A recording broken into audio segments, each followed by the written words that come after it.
Ok, Pet.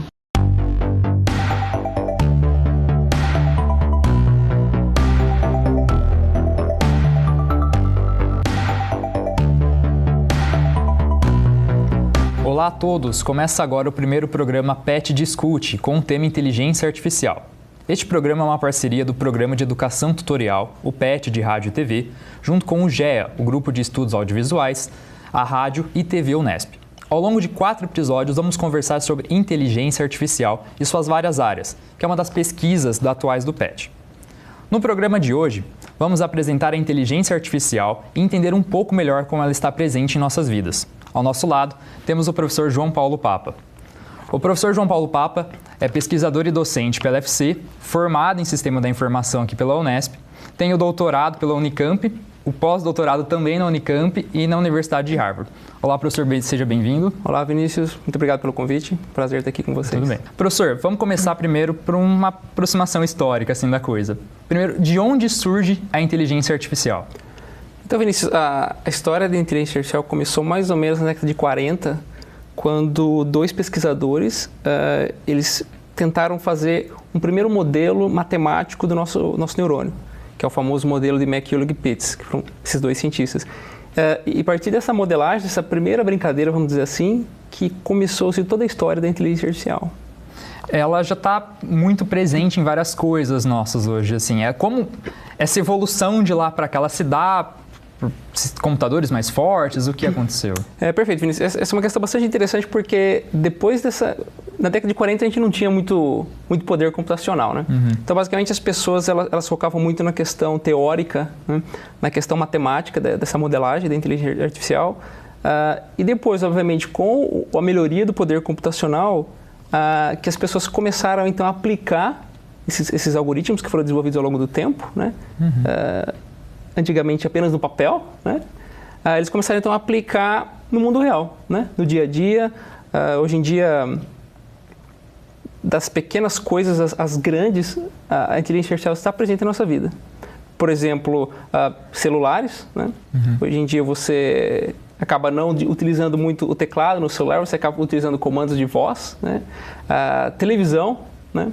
Muitas televisões também já têm inteligência artificial. O nosso carro tem inteligência artificial, tá certo? Inclusive também a medicina. A medicina é uma área que tem se beneficiado muito da inteligência artificial por conta da quantidade enorme de dados que os médicos e os técnicos de laboratório eles precisam analisar, né? E assim, a ideia da inteligência artificial é surgir como um modelo que vai auxiliar esse médico. A gente nunca fala em substituir o médico. Em substituir o médico. Perfeito, esse é o grande temor. É sempre ali, vai auxiliar às vezes no exame de imagem, examinar, às vezes assim, projeções de dados de um exame de sangue, alguma coisa assim. Perfeito, exatamente. Nós temos, por exemplo, um projeto em conjunto com a Faculdade de Medicina de Botucatu e com um pessoal da Alemanha, onde a gente está estudando a parte de detecção de câncer do esôfago, né, utilizando inteligência artificial. Quer dizer, basicamente, a ideia é, quando você faz aquele famoso exame de endoscopia, que na verdade a gente não vê nada, quem está dormindo, né? A ideia é o quê? Fazer com que um algoritmo acompanhe o exame, o médico, tá certo? E durante o vídeo, ele vá analisando aquele dado e vá pontuando para o médico, por exemplo, possíveis regiões de onde o vídeo está passando, né?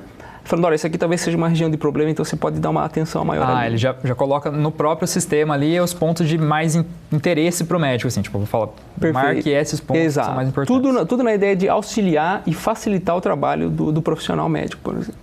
Uhum. Bom, professor, e a gente também utiliza, a gente percebe que a inteligência artificial já está presente também, às vezes, coisas do nosso cotidiano. Você vai no caixa eletrônico, por exemplo, ali, ou então questões bancárias, muita parte disso também, o sistema de inteligência artificial, nessa parte financeira também, né? Exato. Acho que uma grande preocupação hoje de qualquer empresa que trabalha com dinheiro, né, principalmente sistemas bancários, é a questão de verificar se de fato a pessoa que está ali dizendo, ok, eu sou aquela pessoa, é de fato ela mesma, né?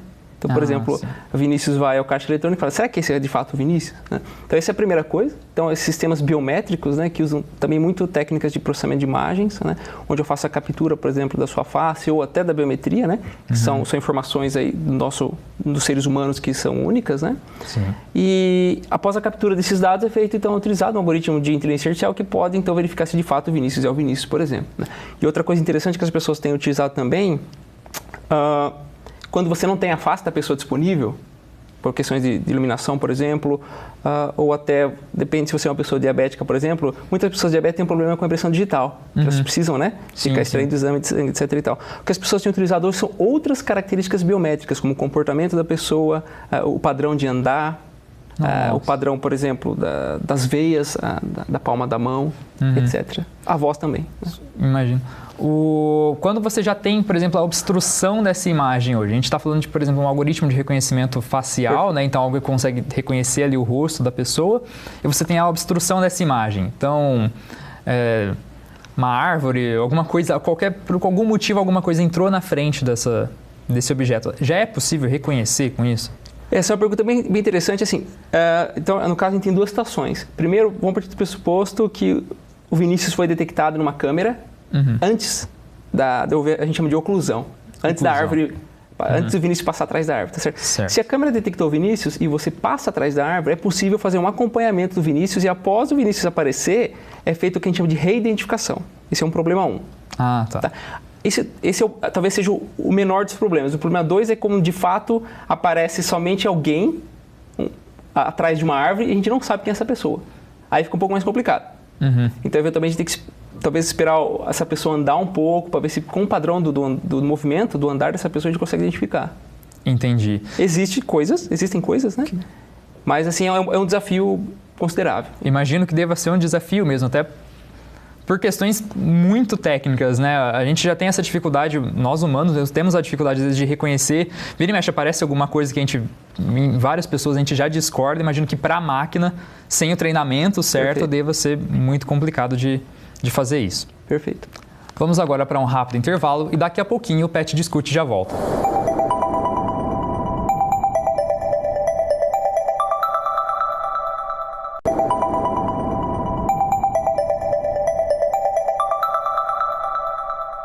Voltamos agora com o PET Discute. O nosso tema de hoje é inteligência artificial. O nosso entrevistado é o professor e pesquisador da Faculdade de Ciências da Unesp de Bauru, João Paulo Papa, que está explicando para a gente um pouco mais sobre o assunto. Bom, professor, vamos para entrar numa parte um pouquinho mais técnica agora. Me explica como um computador, então, como uma inteligência artificial é capaz de aprender. Olá, Vinícius. Essa é uma pergunta que não é tão fácil, né, de se explicar, digamos assim. Mas, basicamente, a maneira com a qual esses programas, né, os computadores aprendem, ela é muito similar e ela tenta imitar na prática a maneira com a qual os seres humanos aprendem, né? Então, basicamente, a gente tem dois tipos principais, tá certo? São as técnicas que a gente chama de supervisionadas e as não supervisionadas. Então, como o próprio nome diz, que seria uma técnica supervisionada. É aquela onde nós ensinamos a máquina, ou seja, nós supervisionamos a máquina. Então, por exemplo, eu vou ensinar uma criança, eu falo para essa criança, olha, isso aqui é uma cadeira. Então, okay, isso aqui é um tapete. Aí, da próxima vez, eu vou aparecer com uma outra cadeira e perguntar para essa criança o que é isso. Eu espero que ela responda, é uma cadeira ou um tapete, porque foram as duas únicas coisas que eu ensinei, né, essa criança. E as técnicas não supervisionadas, como o próprio nome diz, a ideia, elas funcionam de tal forma que a ideia é que elas aprendam sozinhas. Por exemplo, vamos voltar à situação da criança, que é sempre o nosso exemplo, né? A criança, suponha que ela coloque o dedo na tomada e ela vai tomar um choque.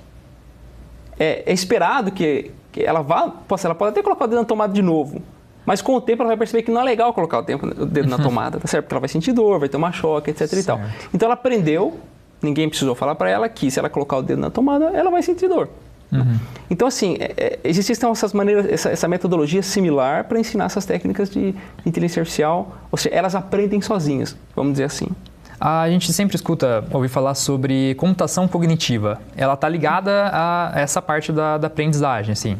Perfeito, assim, talvez a gente pode dizer que computação cognitiva ou sistemas cognitivos, né, seria um guarda-chuva, uma grande área que acaba englobando outras pequenas áreas da inteligência artificial. Que, na prática, a ideia é sempre fazer um algoritmo, um programa de computador, uma modelagem matemática, que se baseie no sistema cognitivo do ser humano.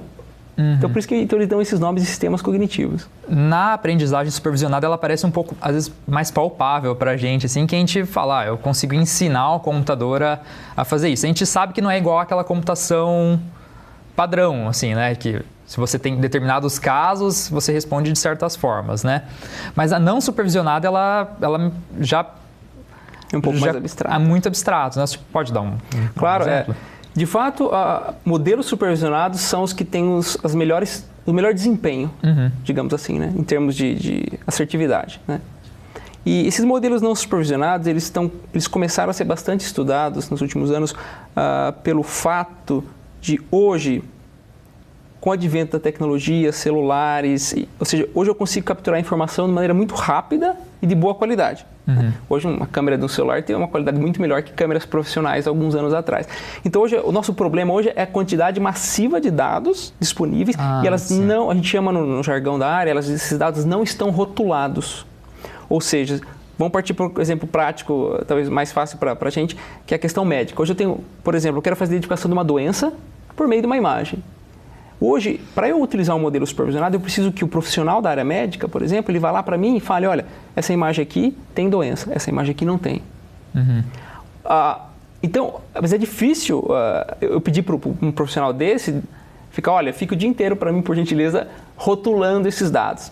Então, por conta disso, o pessoal investiu muito na área de modelos não supervisionados, que hoje a gente chama de buzzword, que é a palavra que mais chama atenção hoje na comunidade científica, é a famosa Deep Learning. Né? Que na prática, Deep Learning são redes neurais, que começou com aquele modelo de McCulloch-Pitts, que a gente comentou no início da entrevista, na década de 40. Aqueles dois pesquisadores, eles modelaram matematicamente um neurônio, tá certo? E redes neurais, na verdade, são muitos neurônios que trabalham de maneira conjunta, como se fosse o nosso cérebro. Um neurônio sozinho não tem muito poder. Só que o que nos dá, né, todo esse nosso poder, vamos dizer assim, de discernimento, é toda essa quantidade enorme de neurônios trabalhando em conjunto. Entendi. Tá certo? Então, uma rede neural nada mais é do que vários daqueles modelos da década de 40 trabalhando em conjunto, e Deep Learning seriam redes neurais complexas, com mais neurônios ainda. Então, mas chama-se Deep Learning por esse motivo. E o que chamou bastante atenção também na comunidade, esses modelos, eles conseguem extrair informação dos dados de maneira não supervisionada. Ou seja, não preciso falar para ele, olha, tá vendo essa imagem aqui? Não precisa extrair a cor ou a forma. Extrai o que você acha que tem que ser extraído e lá na frente a gente vai ver se isso é válido ou não. Olha que interessante. Por conta disso você já faz o catálogo de informação, já mantém ela num banco, mas você não utiliza ela de cara. Você lá na frente você vai reutilizar ela. Exato. A gente também sempre escuta falar muito sobre machine learning. E toda vez que eu pesquiso eu encontro sempre deep learning, machine learning. Qual é a diferença entre os dois? Então, na prática, tudo começou com inteligência artificial. Né? Já é o campo vamos global. dizer que seria o guarda-chuva. Entendi. A área de inteligência artificial. E hoje em dia, quando talvez as pessoas perguntam, olha, o que você faz? É mais fácil até você falar, olha, eu trabalho com inteligência artificial, que é um jargão mais conhecido, do que talvez falar, olha, eu trabalho com aprendizado de máquina, que é o machine learning, ou eu trabalho com reconhecimento de padrões. Hoje, na comunidade, para uma pessoa que de fato trabalha na área, se você perguntar para ela com o que você trabalha e ela te falar, olha, eu trabalho com reconhecimento de padrões, ou aprendizado de máquina, ou inteligência artificial, a gente já sabe qual é a sub-área que ela trabalha. Entendi. É mais ou menos assim vamos dizer que a machine learning seria mais uma definição filosófica que está inserida dentro da inteligência artificial, mas tudo é inteligência artificial. Sim, é o médico, né? É o pediatra, o obstetra e assim exatamente. Dá para você tentar adivinhar mais ou menos quais as técnicas que esse pesquisador trabalha. Se ele falar, não, eu trabalho com reconhecimento de padrões, eu trabalho com inteligência artificial. Por exemplo, na não supervisionada, aquilo que a gente tem hoje no nosso celular. Né? Por exemplo, quando eu tenho um teclado do celular ali, ele já começa a me sugerir palavras conforme o meu uso. Aquilo é ela não supervisionada, né? Ele está pegando conforme os padrões que eu coloco lá, mas não tem ninguém para supervisionar aquilo, né? Perfeito. Quando a gente começa a utilizar o celular pela primeira vez, a gente tem que treinar, né? Sim. Tem que treinar o celular com alguns comandos de voz. Mas note que ele já reconhece alguns dos seus comandos, perfeito? Então ele já foi treinado Você teve modelo supervisionado, alguém teve que treiná-lo, mas com o passar do tempo, esse modelo que já foi treinado previamente, ele vai se adaptando ao seu tom de voz, à velocidade da sua fala, de maneira não supervisionada, e com a ideia que o desempenho desse sistema melhore com o tempo. Tá certo.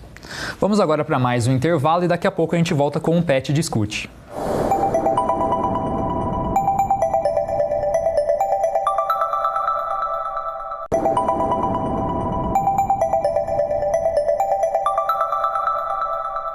Voltamos agora para o último bloco do PET Discute com o professor João Paulo Papa.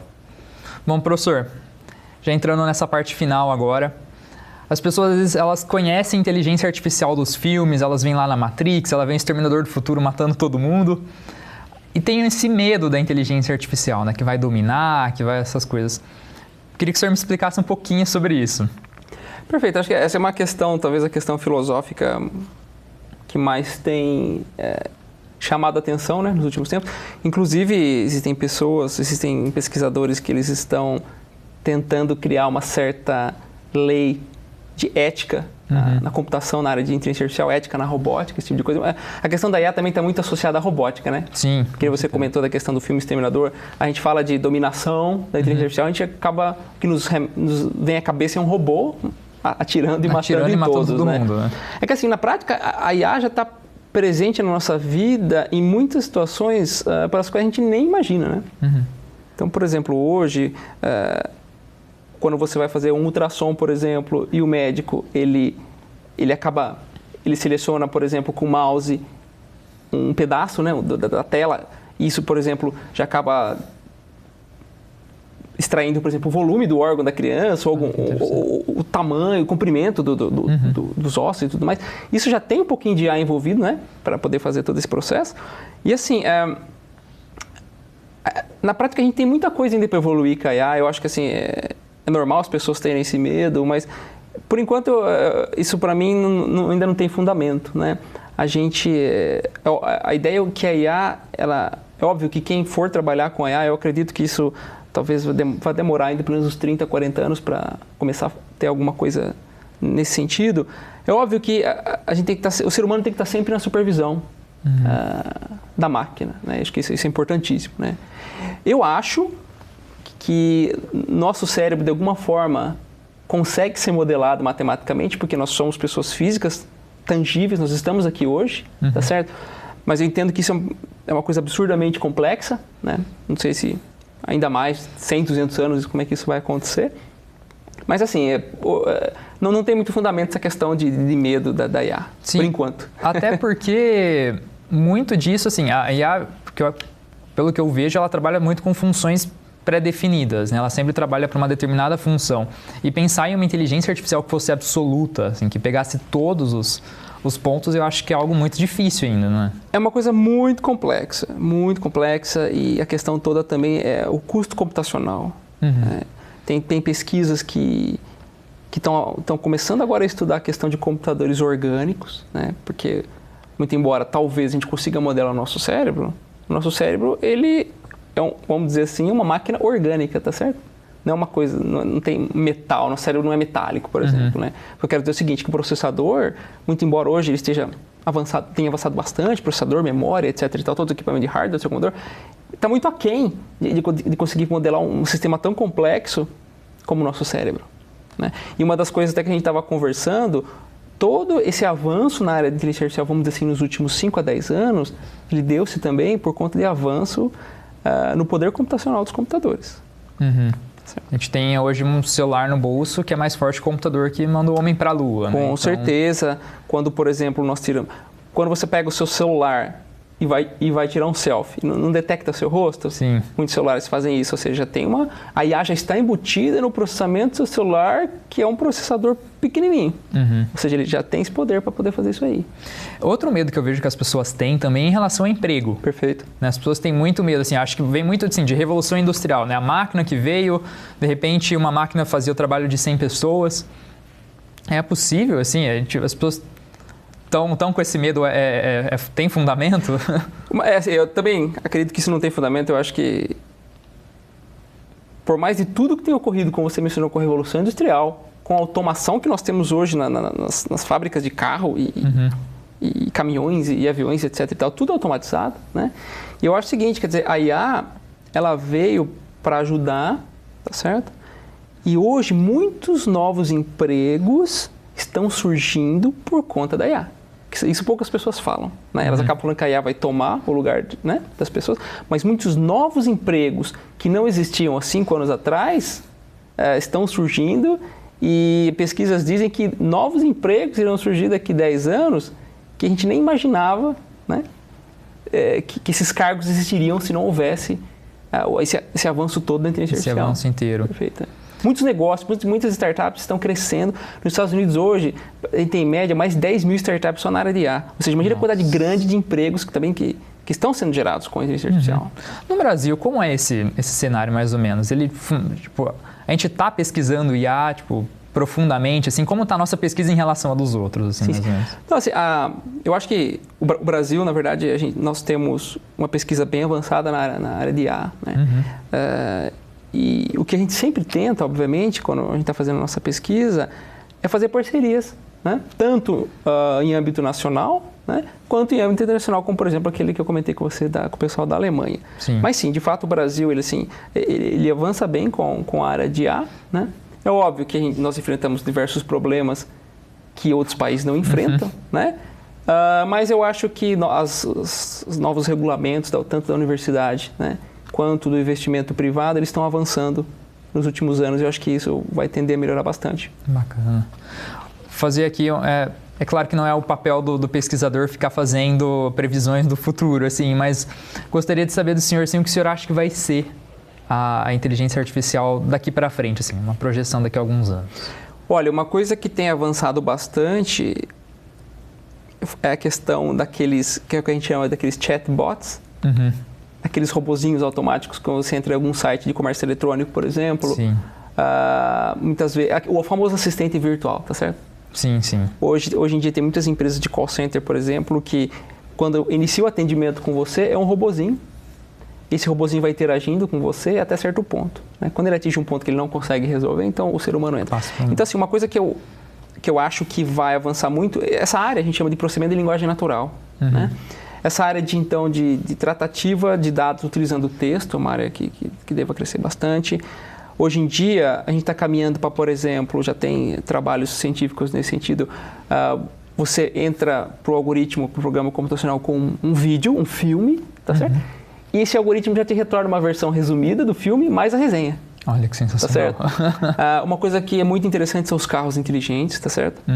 Os Estados Unidos têm investido pesado nisso, também a China.